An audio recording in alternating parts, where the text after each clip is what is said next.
9 مئی 1857 کو میرٹھ میں ایک ریجمنٹ کے سپاہیوں کو 10 سال قید بامشقت کی سزا دی گئی۔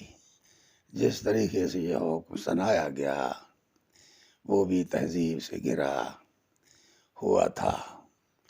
دیسی سپاہیوں نے انگریز افسروں کو ہلاک کر کے ان قیدیوں کو آزاد کرا لیا اور میرٹھ سے دہلی کی طرف بڑھنے لگے۔ میرٹھ کے سپاہیوں کی دہلی میں آمد سے دہلی کی فوجیں بھی بگڑ گئیں اور دہلی کے مغل تاجدار بہادر شاہ ظفر کو تخت نشینی کا اعلان کر دیا گیا۔ اس اعلان کے بعد بغاوت کی آگ دور دور تک پھیل گئی۔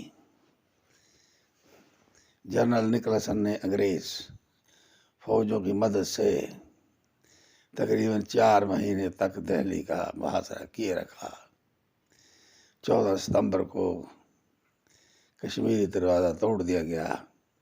جنرل نکلس اس لڑائی میں مارا گیا، مگر انگریز اور سکھ جماعتوں نے دہلی پر قبضہ کر کے